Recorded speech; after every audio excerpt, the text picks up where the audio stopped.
नमस्कार दोस्तों, कैसे हैं आप लोग। उम्मीद करता हूं एकदम जबरदस्त जिंदाबाद हो गए और रेलवे एलपी का फॉर्म डाल के अब सो गए होंगे। काम की काफी टाइम हो गया। अब अप्रैल में फॉर्म आया, अक्टूबर चल रहा है, 6-7 महीना हो गया। कहाँ याद भी नहीं होगा कि एलपी का फॉर्म भी डाले हैं। लेकिन आपको बता दें कि अब आपको जगने का समय आ चुका है। अगर अभी आप नहीं जगे तो फिर उन लोगों के जैसा होगा जो इस बार मेरिट में छठे। तो अब आप जग जाइए। तो इस वीडियो में हम आपको एग्जाम डेट भी लॉजिक के हिसाब से बताएंगे कि देखिए लॉजिक क्या कहता है और हर एग्जाम कैसे है, क्या एनालिसिस है मेरा, वो हर एक चीज दिखाएंगे। और उसके बाद आपको बताएंगे कि आपका एग्जाम डेट क्या होने वाला है।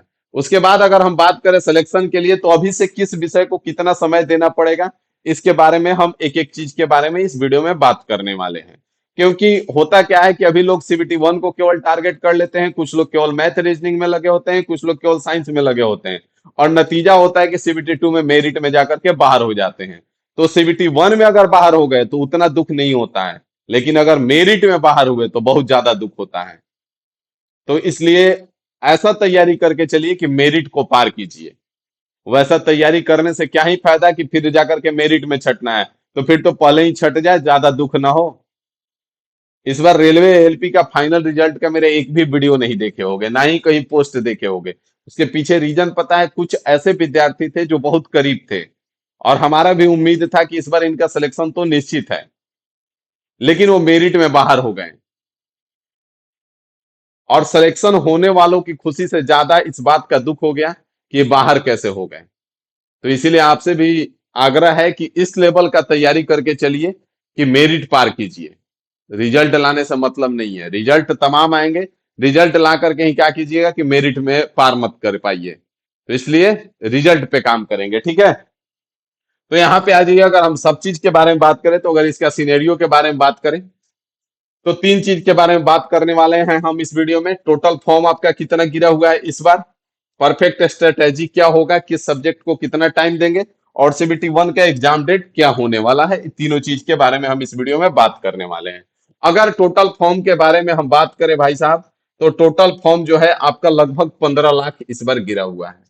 पिछले बार के कंपेरिजन में बहुत कम फॉर्म है। और जाहिर सी बात है, जो धुरंधर थे वो पिछला वाला में सेलेक्ट भी होंगे, तो शायद कुछ रुकेंगे, ठीक है। और उसमें से जो धुरंधर हैं और जो सेलेक्ट हो गए हैं वो भी कुछ बैठेंगे इस एग्जाम में भी, क्योंकि कुछ लोग तो फर्स्ट फॉर्म में डाल दिए जोन दूर देख करके भी कि चलो भाई किसी तरह सिलेक्शन हो जाए। लेकिन जब सिलेक्शन हो जाता है और नौकरी करने लगते हैं तब घर की याद सताती है, याद सताए तेरी। उसके बाद सोचते हैं कि घर के आसपास वाले जोन में हो जाए, तो फिर ही मानते नहीं है, फिर फॉर्म डालते हैं। तो यहाँ पे हम बात करने वाले हैं, आ जाइए एक एक चीज के बारे में। अगर इसका हम स्ट्रेटेजी के बारे में बात करें तो थोड़ा सा यहाँ सिनेरियो आपको पहले हम समझाने का प्रयास करेंगे कि इसका एग्जाम का सिनेरियो क्या है। अगर सीबीटी वन के बारे में बात करेंगे, थोड़ा सा ध्यान दीजिएगा। यहाँ पे सीबीटी वन के बारे में बात करें तो मैथ, रीजनिंग, साइंस और जीके करंट अफेयर। मैथ आपका 20 क्वेश्चन होने वाला है, रीजनिंग आपका 25 क्वेश्चन, साइंस आपका 20 क्वेश्चन और जीके और करंट अफेयर 10 क्वेश्चन होने वाला है। टोटल क्वेश्चन जो है आपका 75 क्वेश्चन होंगे, 60 मिनट का समय रहेगा, वन थर्ड आपका निगेटिव मार्किंग रहेगा।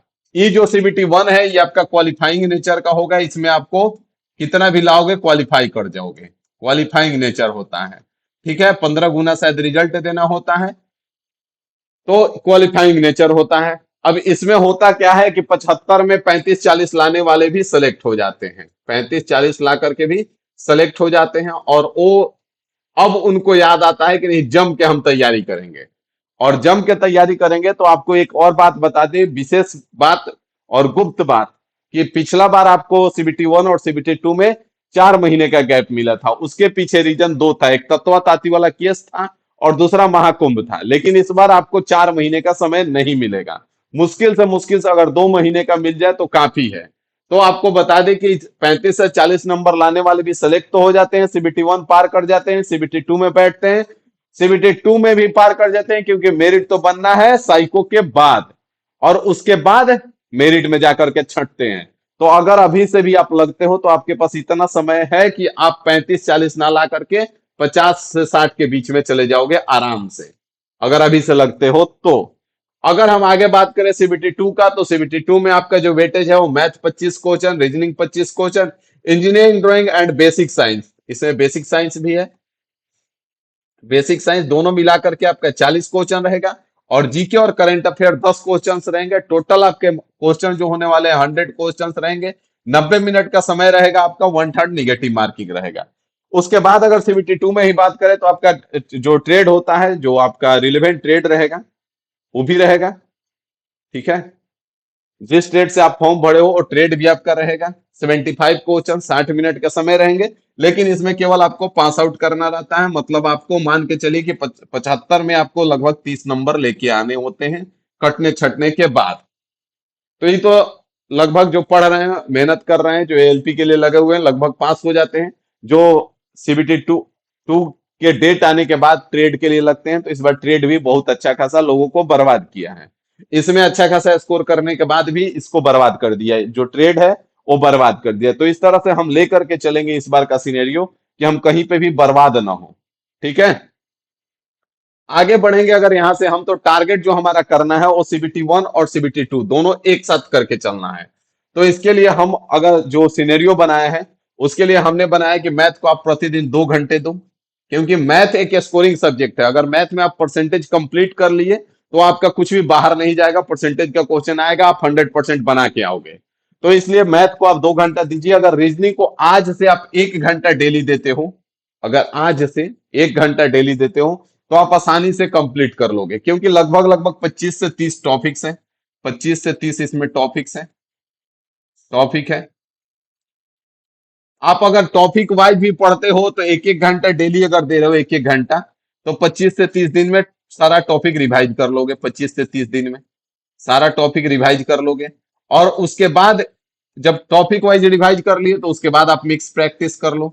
उसके बाद आप मिक्स प्रैक्टिस कर लो, बात खत्म हो जाएगा। और आपका इसमें जो मैटर करता है वो आपका स्पीड मैटर करता है। सबसे ज्यादा जो इसमें मैटर करता है वो आपका स्पीड मैटर करता है, क्योंकि रीजनिंग में लगभग सबको ये स्कोर बढ़िया करके आता है। लेकिन जो वहां पे मैटर करेगा वो आपका स्पीड मैटर करेगा, कि कितना स्पीड से आप कर पाते हो। और ये आपका स्पीड बढ़ेगा कहां से, तो यहां से आपका मिक्स प्रैक्टिस करने से। बात समझ में आ गया? मिक्स प्रैक्टिस करो, फिर भी अगर कोई टॉपिक में क्वेश्चन गलत हो रहा है तो टॉपिक रिवाइज कर लो उसी दिन। आगे बढ़े तो साइंस को आप 2 घंटा दे करके चलिए, इसको जरूरी है, क्योंकि ये आपका स्कोरिंग सब्जेक्ट है और ये भी आपका स्कोर करेगा और आपको रिजल्ट लाने में मदद करेगा। तो साइंस आप अभी से 2 घंटे दे दीजिए। तीन दो दो चार एक 5 घंटे हुए। उसके बाद अगर इंजीनियरिंग ड्राइंग का बात करें तो इंजीनियरिंग ड्राइंग आप 1 घंटा डेली दो अभी से। हम कह रहे हैं अभी से, सीबीटी 1 का रिजल्ट आने का इंतजार मत करो। अगर आप तैयारी कर रहे हो, रेलवे एलपी को टारगेट किए हो, तो मान के चलो सीबीटी 1 का रिजल्ट आना निश्चित है। उन्हीं का रिजल्ट सीबीटी 1 में रुकता है जो सोए रहते हैं, एडमिट कार्ड आने के बाद तैयारी करना शुरू करते हैं। और वैसे बच्चे 50% होते हैं, क्योंकि रेलवे में 30 साल 33 साल उम्र रहता है। 25-26 के बाद तो तैयारी करने वाले थक जाते हैं। तो जो 27-28 साल वाले होते हैं वो ज्यादातर वही होते हैं जो एडमिट कार्ड आने के बाद सोचते हैं थोड़ा सा रिवीजन कर लेते हैं, इधर देख लेते हैं, उधर देख लेते हैं। कहीं ना कहीं जॉब कर रहे होते हैं वो, कहीं ना कहीं अपना काम कर रहे होते हैं। तो यहाँ पे आपका साइंस हो गया। उसके बाद इंजीनियरिंग ड्राइंग अभी से काम में लग जाओ। और इधर ट्रेड आपका लिखा हुआ है, ट्रेड जो है वो आप अभी से 1 घंटा देना शुरू कर दो। अभी से आप ट्रेड को 1 घंटा देना शुरू कर दो भाई साहब, अभी से हम कहेंगे। ठीक है, जो लोग सोचते हैं कि सीबीटी 1 में रिजल्ट आ जाए उसके बाद हम देंगे ट्रेड को टाइम और ट्रेड पढ़ेंगे, उन्हीं का ट्रेड इस बार डूबा है। और उठा करके देखिएगा, सीबीटी 2 में 70-80 नंबर लाने वाले भी इस बार ट्रेड में फेल हो गए हैं। तो इसलिए ट्रेड को अभी से देना शुरू कर दो। अगर टोटल बात करें, 2 2 4 1 5 1 6 1 7, आपको लगभग लगभग 10 घंटे टारगेट लेके चलना है। अगर अभी से आप लग रहे हो तो, रिजल्ट के लिए पढ़ रहे हो नहीं, मेरिट के लिए पढ़ रहे हो तो। उसके बाद अगर हम बात करें तो लास्ट बट नॉट लीस्ट, सबसे मोस्ट इंपोर्टेंट चीज, आपको अभी से मॉक टेस्ट डेली एक देना है। सीबीटी 1 का डेली एक देना है। और कम से कम सीबीटी 2 का वीक में 2 आप लगाओ, एक लगाओ कम से कम। अगर एक से भी टाइम बन रहा है तो आप 2 लगाओ कम से कम सीबीटी 2 का, जिसमें आपका टोटल इधर 100 क्वेश्चन रहेगा, 100 क्वेश्चन उधर रहेगा, और 75 क्वेश्चन दोनों दो। ट्रेड का भी दो भाई साहब, दो नहीं, नहीं कि सीबीटी 2 दे रहे हैं तो केवल उसका दे देंगे, फर्स्ट पार्ट का, पार्ट ए का, पार्ट बी का छोड़ देते हैं। नहीं, दोनों आप दो, कम से कम वीक में 2 दो। जिस दिन ये 2 दो उस दिन ई मत दो। मतलब वीक में अगर देखे तो ई 5 करो और इसको वीक में 2 करो। अगर इससे भी बात ज्यादा बन रहा है तो कम से कम तो इसको आप दो। अगर आपके पास अभी टॉपिक नहीं तैयार है, अगर आपका अभी सिलेबस खत्म नहीं है, तो इसको कम से कम आप दो, अभी से 2 वीक में, और इसको कम से कम आप 1-2 वीक में। और हम तो कहेंगे कि जो सबसे बेस्ट है वो इसको कम से कम 4 रखो और इसको कम से कम 2 रखो, बाकी एक दिन रिवीजन कर लो, काफी है। मॉक टेस्ट आपका रिजल्ट लाता है। जिस तरह से कहा जाता है ना कि आप कितना खाना खा लो, सारा एनर्जी जो है आपको खाने से मिलता है। वसा फैट हो गया, कार्बोहाइड्रेट हो गया, प्रोटीन हो गया, सब कहाँ से मिलता है? आपके भोजन से मिलता है। लेकिन पानी आपका सबसे ज्यादा जरूरी चीज है। वैसे ही यहाँ पे आपका सब चीज इंपॉर्टेंट है। आप सिलेबस खत्म करो, टॉपिक खत्म करो, लेकिन रिजल्ट लाने के लिए मॉक टेस्ट आपका सबसे ज्यादा जरूरी चीज है। तो इसको आज से लग जाओ। बात समझ में आ गया? इसके बाद अगर हम बात करें आगे अगर एग्जाम डेट का, तो एग्जाम डेट पे आते हैं। अगर इसका हम एग्जाम डेट का बात करें भाई साहब,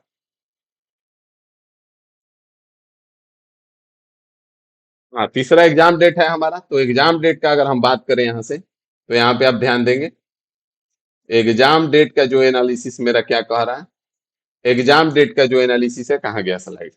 अगर आप पीछे का आरआरबी का जितना भी एग्जाम लिया है आरआरबी ने, अगर आप उठा के देखोगे, तो हर एग्जाम को लगभग 9 से 10 मंथ बाद कराया है। फॉर्म आने के 9 से 10 महीने बाद कराया है। आप एएलपी देख लो, आप एनटीपीसी देख लो, आप आरपीएफ देख लो, सब में लगभग 9 से 10 महीने का इन्होंने समय लिया है। अब अगर हम एएलपी का बात करें, तो एएलपी जो आया था हमारा अप्रैल में आया था। कब आया था? अप्रैल में आया था।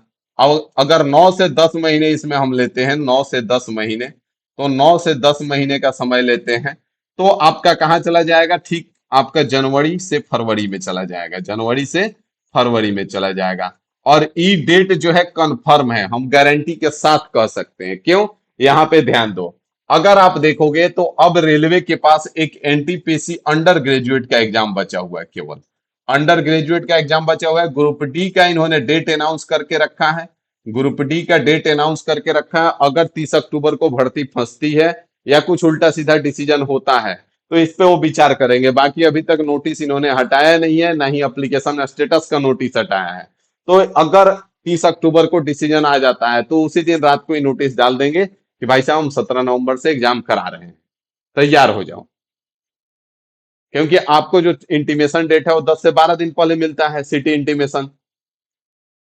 तो ग्रुप डी लगभग आपका दिसंबर तक खत्म हो जाना है। जनवरी और फरवरी में आपका एनटी एलपी का डेट ये अनाउंस कर देंगे। और उसके बाद आपके पास कुछ नहीं बचेगा, सिर्फ आपके पास रोना रह जाएगा कि भाई साहब अब हम क्या करें। डेट तो पता ही नहीं था, अभी तक हम सो रहे थे। तो अब आपको जगने का समय आ गया है। 6 महीने आप सो लिए, फॉर्म आए हुए लगभग 6 महीने हो चुका है। 6 महीने सो लिए, अब जग जाइए और जग के लग जाइए। अगर आप हमारे साथ मैथ और रीजनिंग कंप्लीट करना चाहते हैं, तो इन्फिनिटी इंस्टीट्यूट एप्लीकेशन पे अभी आपका बेहतरीन ऑफर चल रहा है। इन्फिनिटी इंस्टीट्यूट पे इन्फिनिटी इंस्टीट्यूट पे अभी आपके लिए बेहतरीन ऑफर चल रहा है। कंप्लीट मैथ और कंप्लीट रीजनिंग मात्र 499 में आपका हो जाएगा। और इस जो कोर्स को तैयार किया गया फाउंडेशन कोर्स है, इसमें आपका 0 लेवल से तैयार किया गया है। और साथ ही साथ इस पे इस बात का ध्यान रखा गया है कि केवल आप एएलपी ही नहीं, आप एनटीपीसी दो तब भी आपका एक क्वेश्चन ना छूटे। अगर आप बार को डीआरडीओ इधर आईटीआई से हो, तो बार को डीआरडीओ दे रहे हो तब भी आपका एक क्वेश्चन ना छूटे। और अगर आप एसएससी भी दे रहे हो तब भी आप लगभग सारे सवाल करके आओ। क्योंकि इसमें एसएससी का भी 2024-25 तक का सवाल और रेलवे का भी 2024-25 तक का सवाल, हर एक एक टॉपिक में 300-300 400-400 सवाल हमने कराया, वो एडवांस हो या अर्थमेटिक हो। भले आपको अगर केवल रेलवे देना है तो आप एडवांस को उतना ध्यान मत देना, शुरू का केवल कर लेना, बाकी अर्थमेटिक कंप्लीट करना। ठीक है? उम्मीद है आपको हर एक बात समझ में आ गया होगा और आप आज से जग जाएंगे। मेरा बात का असर एक लोग पे भी हो जाता है, तो हमारा वीडियो बनाना सार्थक हो जाएगा। तो चलिए मिलते हैं अगले वीडियो में अगली जानकारी के साथ। अभी के लिए इतना ही रखते हैं। Thank you.